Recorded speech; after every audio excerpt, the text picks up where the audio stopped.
What is going on, everyone? My name is Andy. Welcome back to another FPL video. In this one, it's my team selection for Game Week 22. So I'm going to show you how the team is shaping up. I've got 3 free transfers and potentially a lot of issues to deal with soon in my midfield. So I'm going to talk through all that and I'll quickly show you how I did in Game Week 21. So let's get into it. So Game Week 21 was a week where my midfielders did absolutely nothing, but luckily my forwards and defensive players all chipped in with points. So I scored 58 total, and that was enough for a green arrow from about 8.5k to 7.4k. So I'm now inside the top 7,500, which is a great position to be in. And honestly, if I could stay here for the rest of the season, I would absolutely take that. Obviously, the aim is higher. Top 5k, top 1,000, top 100, whatever it might be. I'd love to move up the ranks, but I also know from experience how quickly it can go wrong. So let's see what happens. I'd be delighted to stay here.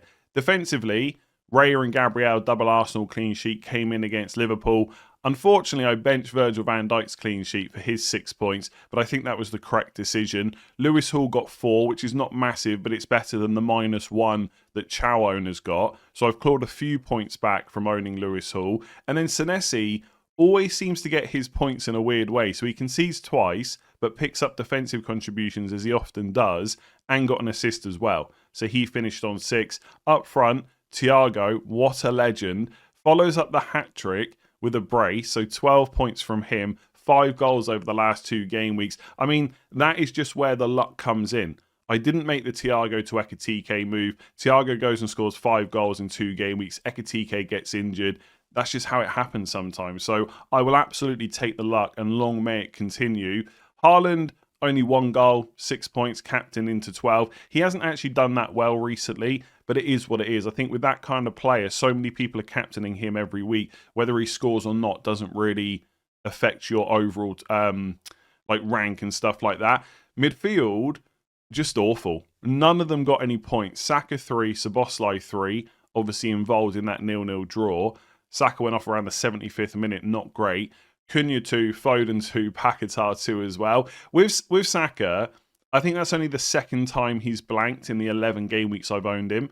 So I'm not too concerned about him, but I do acknowledge that for the price, it would be nice if he could score a few more points, maybe even score a goal at some point would be good. I mean, even last night in the Carabao Cup, Arsenal scored 3 goals. Saka wasn't involved at all.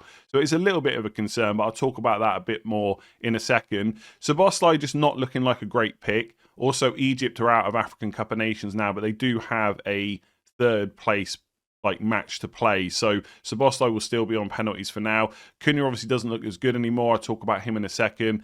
Foden's blanked 5 games in a row, and Paquetá might be leaving the club. So the midfield on paper looks kind of okay, but actually there's a few problems to deal with there, and I'll talk about that when I go through my transfers and stuff in a second. So 58 points, decent. Let's see how we're set up for Game Week 22. So Game Week 22, I've got 3 free transfers and 0.1 million in the bank, and defensively things are set up pretty well this week. So I've got that double up on the Arsenal defence, Raya and Gabriel against Nottingham Forest away, and basically those two just get played every week.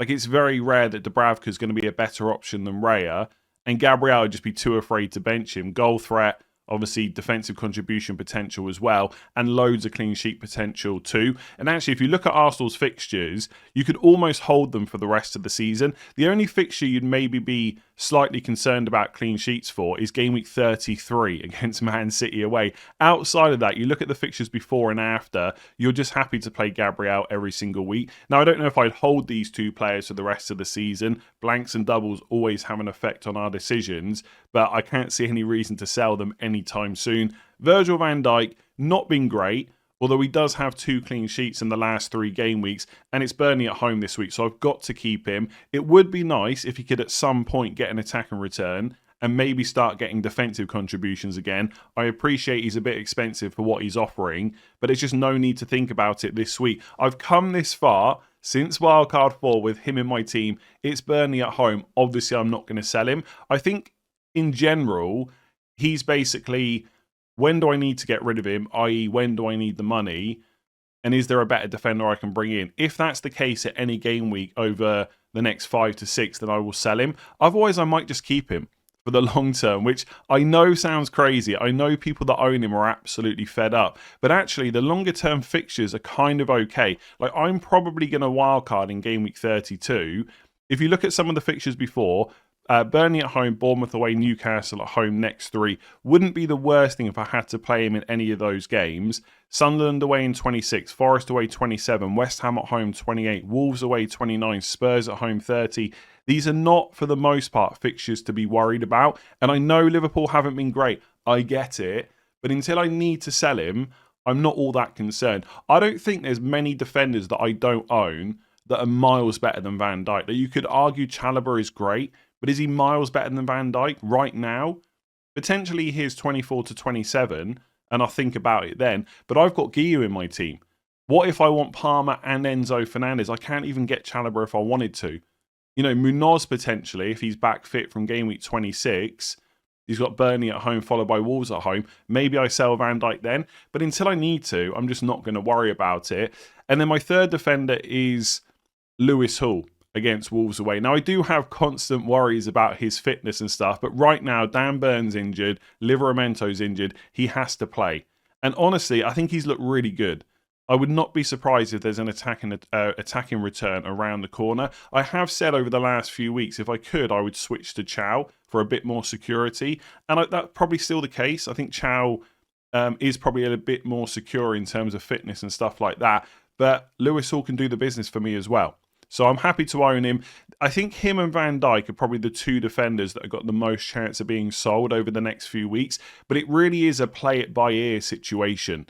I think defensively, I'm pretty well set up for the next few weeks. Like you look at Lewis Hall's fixtures, for example, Wolves away got to play him. Even though Wolves have looked a bit better recently, Villa at home, I'm okay to play him because he's so attacking.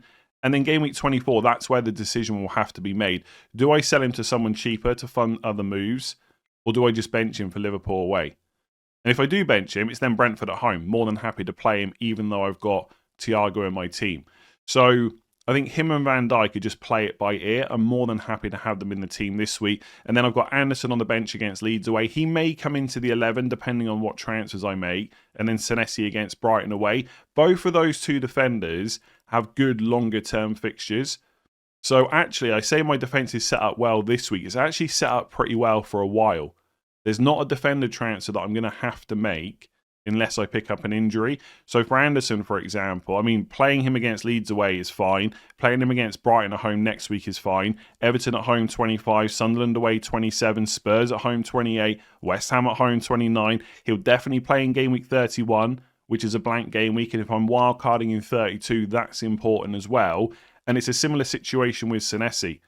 So it's Wolves away in 24, Villa at home. And this is a guy, by the way, that averages like over 12 DEFCONs per game, which is kind of insane.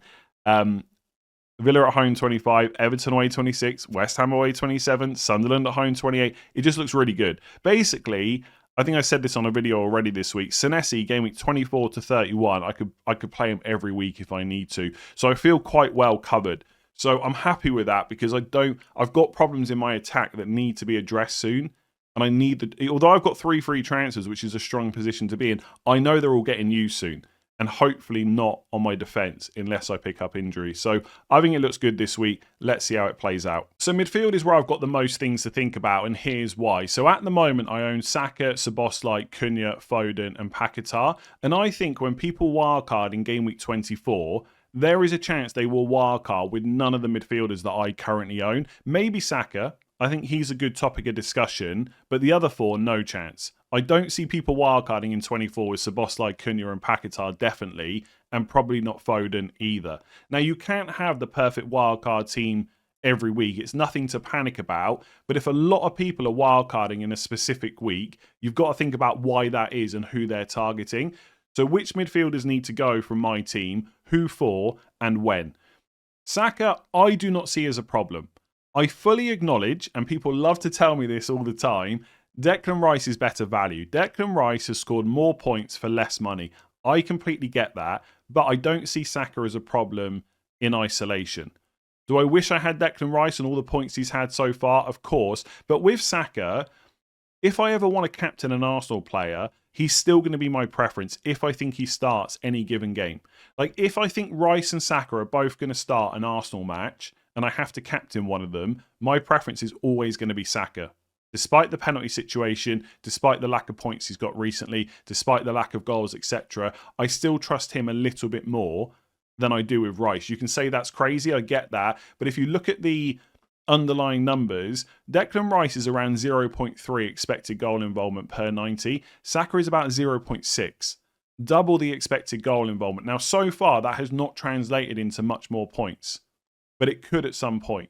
So that is why I'm struggling to get rid of Saka. And I do think there is potential to captain an Arsenal player in the coming weeks. So right now, if we look at the schedule they've got, Saka's just played the full match in the Carabao Cup. Madueke's got 0 minutes, right? Is that a concern potentially? I think Saka starts against Forest. I don't really have too many concerns about that because he was rested in the FA Cup.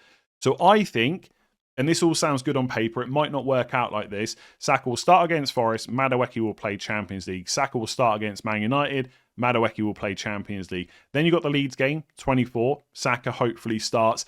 Then you need to assess what happens in the Carabao Cup. If Saka starts that game as well, so let's say he starts game week 24 and the Carabao Cup, then there's a risk that Madueke will start against Sunderland. Then I've got a decision to make. But if Saka starts against Leeds, Madueke starts the Carabao Cup, then Saka's very likely to start Sunderland at home in game week 25. And that is a week where maybe you want to captain someone different than Haaland.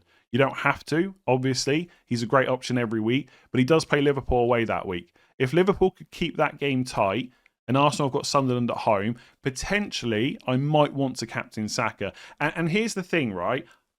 Because I don't see him as a problem for the next few weeks, I can just make that decision later on. I don't need to worry right now if I'm going to captain him. It's just an option. Also, Arsenal have a 1-goal lead over Chelsea in the Carabao Cup semi-final. They will be favourites to go through. They've got a 1-goal lead. The second leg is at home for Arsenal. If they do get through to the Carabao Cup final, they will blank in 31, and there is a chance that game gets brought forward to game week 26. If that happens, Arsenal would have Brentford away in 26, which is their already scheduled fixture. Then they actually play their FA Cup match against Wigan, and then they would play the second game of game week 26 against Wolves. So again, potentially, it could be Saka against Brentford, Madueke in the FA Cup, Saka against Wolves. So there is a good chance, in my opinion, Saka starts both games in the double. If he does, he's my preference for captain. I completely agree with you. You don't have to put it in the comments. Rice is a good captain. Gabriel's a good captain. Fully get it, right? My preference will still be to go for Saka, I think. I at least want to leave the option open. So I get, if you don't want to buy Saka right now, or if you're wildcarding this week and you're not including Saka, absolutely fine. I'm not going to argue against you. I'm just trying to explain why I don't want to sell him. I get that Rice has been value. I do. But other midfielders can also score points. So right now, I'm not in a panic to do Saka to Rice. Saka will stay. And I don't need the money for anything right now. I might do in the future, but right now I don't. So long way to say, I think Saka's a little bit underrated right now. A little bit, and I want to keep him. Szoboszlai, probably not a great pick. The Bradley injury really doesn't help because Szoboszlai is probably going to play more times at right back than I would like. He's not going to be in the team much longer. Salah is still got one more match to play in AFCON. Szoboszlai will still be on penalties for now. Burnley at home, I've got to keep him. But I think by game week 24, he will be gone. And I'll come on to who that might be in a second. Phil Foden, I'm not really in a panic about. I acknowledge that his minutes seem to have gone down a little bit recently, but he still started every Premier League game since game week 4. He's been good against Man United in the past. I think Pep will play him this week. Also, Man City is the early kickoff in game week 22. So there is a chance we will get leaks. For what it's worth, if a leak comes out on the deadline stream to say that Foden is benched, I think I will keep him for the Wolves game. Again, he's someone that I probably want to sell in game week 24, but Man United away and Wolves at home is just too good. So I think even if, basically, if we get info that Foden's benched, it will force me into a move, but it probably won't be for Foden. I will probably just bench him and keep him for 23 and hope for the best and then sell him in 24. I guess I do have slight worries that if he's benched, his price will go down. Cunha's price is going to continue to drop. It's not great, but I think I've got options. Because I've got that cash cow of Van Dijk in defence and multiple transfers stacked up, there's always ways to get money if I really need it. So I'm not panicking about that just yet. So Foden will stay, probably, even if he's benched. Cunha and Paquetá are bigger issues to deal with right now. My feeling with Cunha is, like, he's lost penalties. I think his minutes will go down. He needs to be sold soon. And obviously it's Arsenal away in game week 23, so I don't really want to have to play him that week anyway. I don't have the money to go straight from Cunha to Bruno, and I don't really have a great way to get that money this week either. I can hear my throat. I'm gonna pause the recording here, clear my throat, and then carry on recording. Sorry, I've tried recording this midfield section 3-4 times already. I'll be back in a sec. So there we go, a little behind the scenes there. I should be able to talk a bit more normally now. It's almost as if nothing happened, apart from the fact I literally told you it was happening. Where was I with Cunha? Yeah, basically, I think there's a good chance I will play him this week and bench him in game week 23. Essentially, my overall feelings with midfielders are, if I buy any this week, they're either not great for the next two, and then they're good afterwards, or they're really good for the next two, but I don't necessarily want them long term. So Bruno Guimaraes, Gordon, Xavi, Wirtz, etc. They all fall into that category. They're quite good for the next two, but I don't necessarily want them long term. Now, I do have 3 free transfers, so I could potentially take a punt like that, but I don't think it's the correct move. So I'm not going to do it. But also, I think buying a midfielder in 23 is even worse. So Cunha either gets sold this week, or he gets played and then benched next week. That's probably the rough plan. I could go to Enzo Fernandez, but I'm a little bit worried that that blocks me from going for Cole Palmer. Now, this is where we can go on another bit of a ramble. Cole Palmer's a weird one. He wasn't in the squad last night. Apparently he had a bit of an issue. Rossignol said hopefully he can train on Friday and then be available this week. And I think there's a good chance he starts. And it's worth acknowledging that Palmer has started the last 7 Premier League games. But I still... I'm in, like, I keep going back and forth, basically. Part of me thinks, just forget about Palmer. You're never going to be confident in the minutes. That's not great for 10.4 million. But also part of me just doesn't want to block that option. And going for Enzo Fernandez potentially blocks it. That's why I'm not so sure about buying him this week. Essentially, I would like to put all my decisions off until game week 24. I would like to go into game week 24 with 4 or 5 transfers against wildcarders, and then just be able to do exactly what I need to do. Do I get Palmer? If not, do I get Enzo? Do I get both? Can I work that? I don't really want to have to make the decision this week. That's partly why I'm kind of okay playing Cunha. But Paquetá is a problem.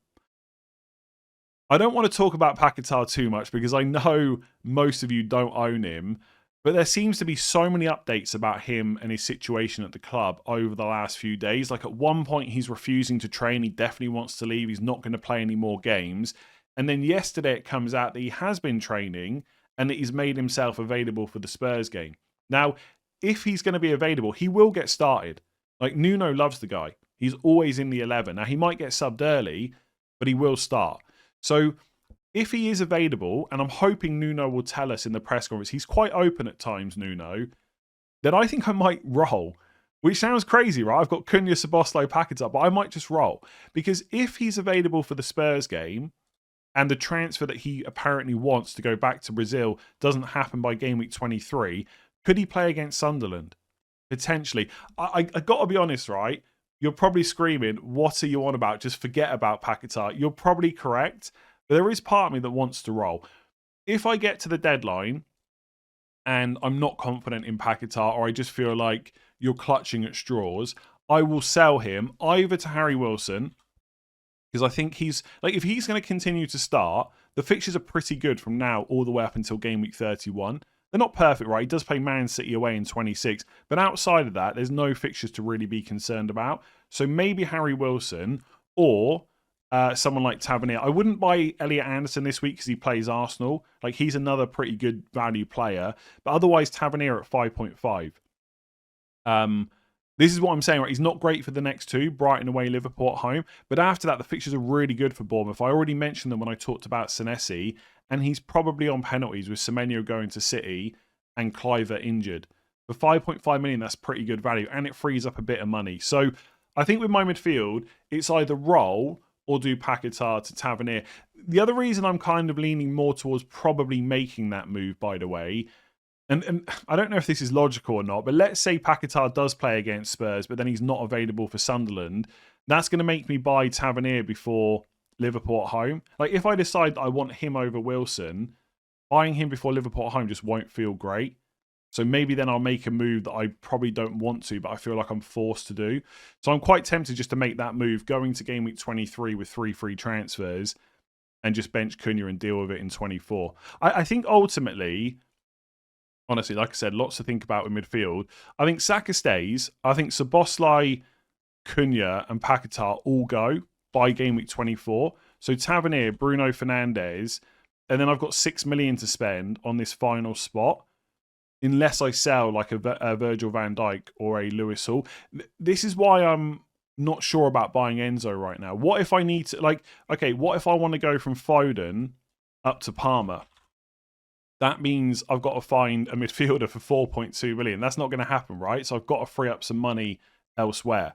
And that's why I don't want to buy Enzo, because that will just force me into another transfer later on. If I want to keep Foden, then I can just buy Harry Wilson for under 6 million or someone like Elliot Anderson and not have to worry about making a defender move. Or if I get to 24 and I want to buy Enzo, maybe that's the time I move Lewis Hall on to someone 4.8 million or less. Like, I've got options. I just don't feel like I'm forced to have to make them this week.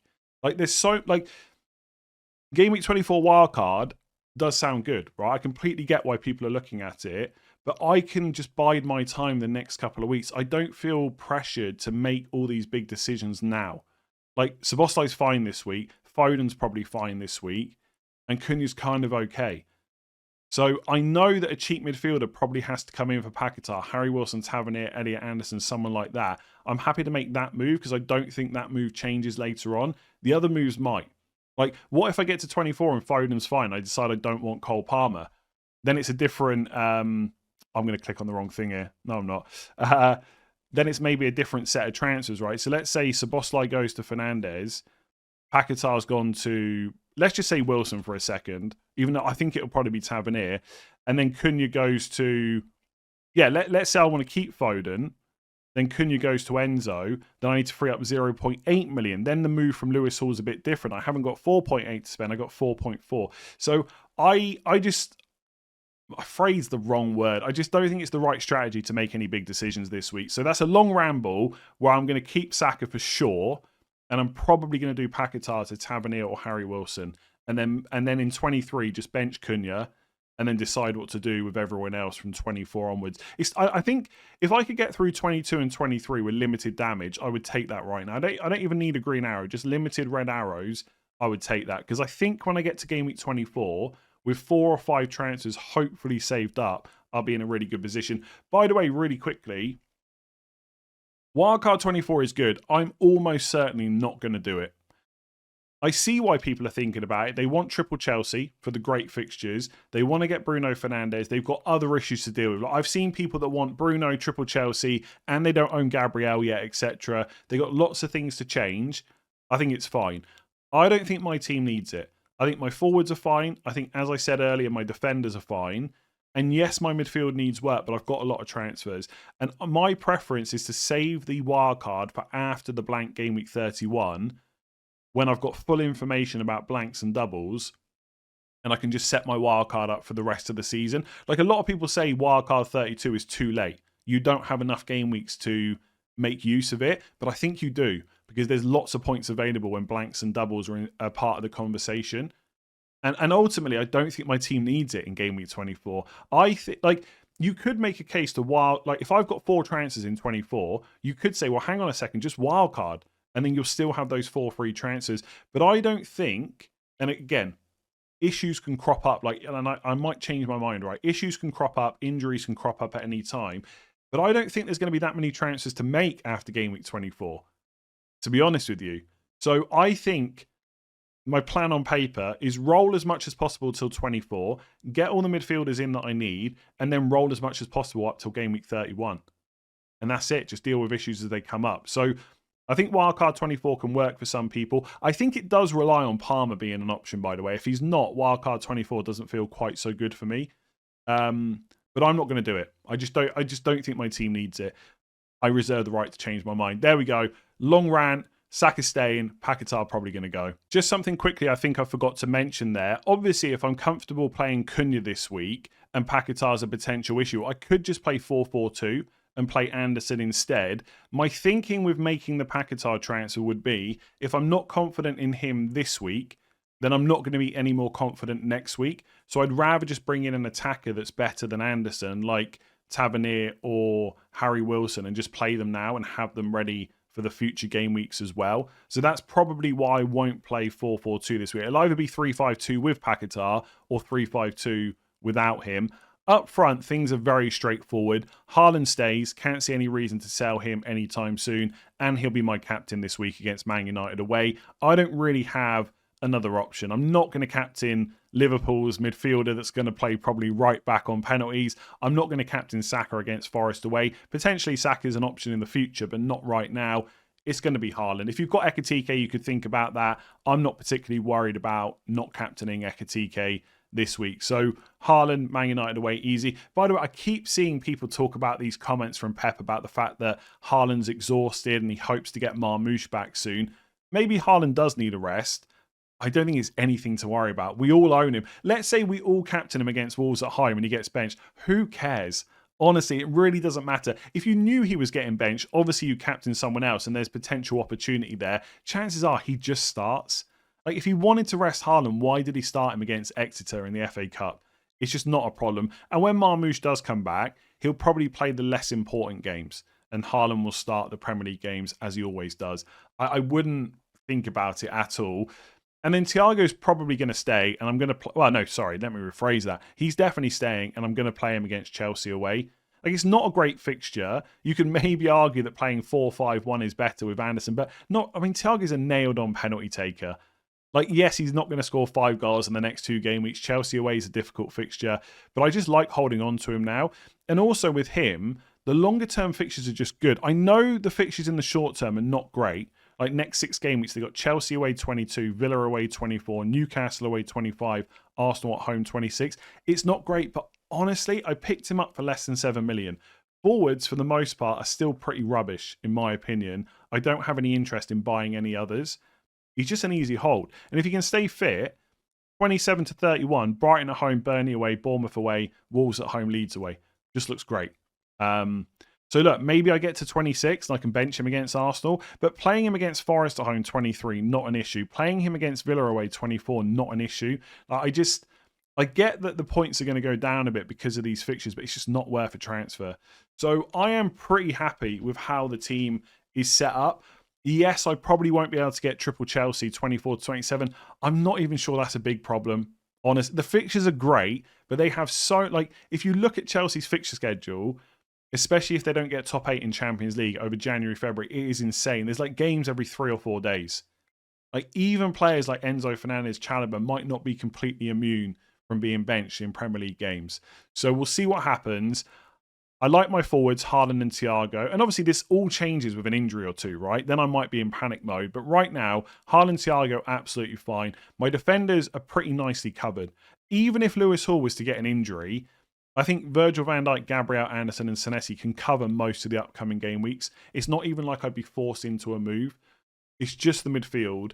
And I just think if I can get through 22, 23 without too many issues, it kind of looks okay. By the way, on the My Team tool this week, it actually wants me to play 4-4-2.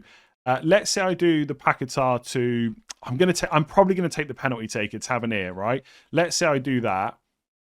I would play him ahead of Anderson. So let me just put that in. So that would be my 3-5-2 this week. In game week 23, I would actually bench Cunha probably and play Szoboszlai maybe and play 4-4-2.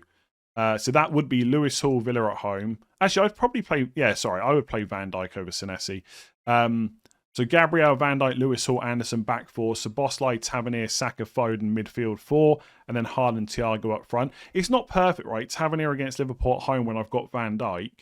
Not amazing. Keeping Szoboszlai for Bournemouth away where he might not be on penalties and he might play right back. It's not great, but 24 is where all the moves get made. And then I'm kind of okay. So if I just optimize the team right now, 3-5-2 in game week 24, Saka against Leeds away. Cunha would be, let's just put Bruno Fernandes in quickly. I should have already done this. Bruno Fernandes. Let's just do the Enzo move, right? So we'll put Enzo in, and Szoboszlai can go to Enzo, Bruno, Saka. Who's he going to for 8.2 million? I'm not sure. I feel like I've missed something here. Maybe I haven't. I don't know. Let's just put Mbeumo in for now. Let's just say Mbeumo goes in, and I skip Palmer because I'm not confident in his minutes. Like, how good does that look, by the way? And I think I would have one. Who have I brought in there? Fernandes, Mbeumo, Enzo, Tavernier. 4 transfers. I'd have 5 by 24. So I've still got 1 transfer left over, and I haven't had to sell Lewis Hall. This is why I just can't wildcard. I think my team looks okay. I know no one's going to wildcard with Van Dijk, by the way. I get that. But I think he's okay. Like, he's not awful. And then game week 25, maybe it's a 4-4-2. I've got options. And the thing is, Man United's fixtures are just quite good. So 24 onwards, Fulham at home, Spurs at home, West Ham away, Everton away, Palace at home. If Mbeumo is going to get regular minutes, he's an option. But by the way, I don't have to buy Mbeumo. That could have been anyone. I was recording this on the fly. It was live. It's not live. I know you're watching it after. You know what I mean? It could be someone else, right? Maybe I do go for Palmer. Maybe I downgrade someone else. My point is, when you look at my team over the next few weeks, most weeks the defenders are covered. The midfield looks good. I think I'm fine.